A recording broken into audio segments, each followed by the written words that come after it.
So this is the TS12 Tavor shotgun, and it's the new kid on the block.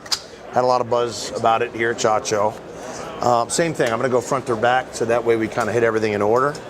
It comes with chokes already in it. It's threaded for Beretta Benelli chokes. Okay. So if you want to change it out, make it tighter, the competition guys like to have a tight choke in it. You can do that on your own. It's commercially available. M-lock rails on the side.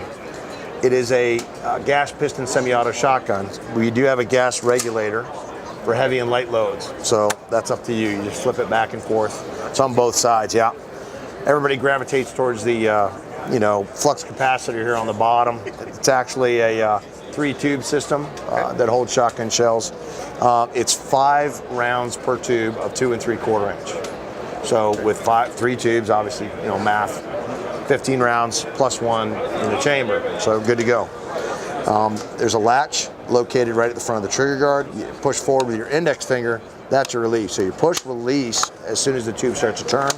That rotates the next tube into place, and I can go either direction. Okay. Doesn't matter. Now the cool thing about it is once the weapon runs dry and your bolt goes to bolt lock, it'll automatically drop that live round onto the carrier and load it. So the minute I turn, when it runs dry, it loads for you. Oh, wow. Yeah, there's not another manipulation manual of arms. It's just like good to go. The other thing is, let's say I have a live round in the chamber and I fired 3 rounds on target. I want to top off the gun. I find a full tube. Now I've got 6 in the gun again. I get to that tube and I'm going to top that tube off. That way I can constantly feed it and keep it working. Okay.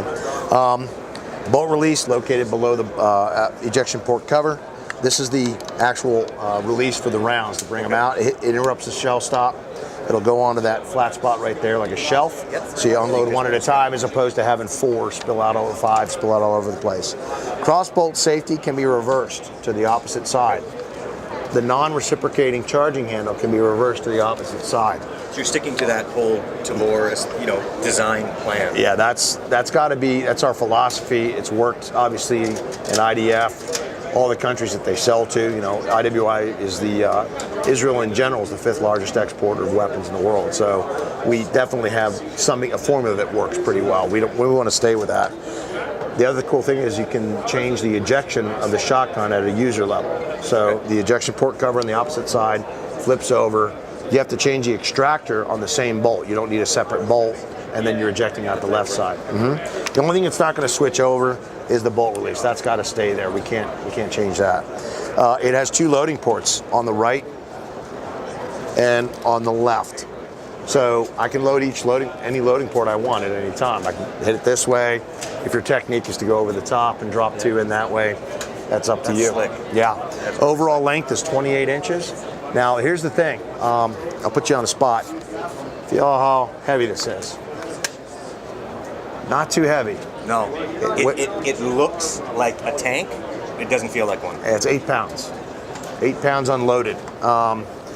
Obviously, all the weight balance, when you grab it, drop back, right? Well, think about it. When you start loading the tubes, that weight starts to kind of center over the pistol grip. It balances pretty well. Now, as you shoot the gun out, obviously, you're going to get that rear weight bias back. But, yep, it's MSRP. Let's hit that real quick.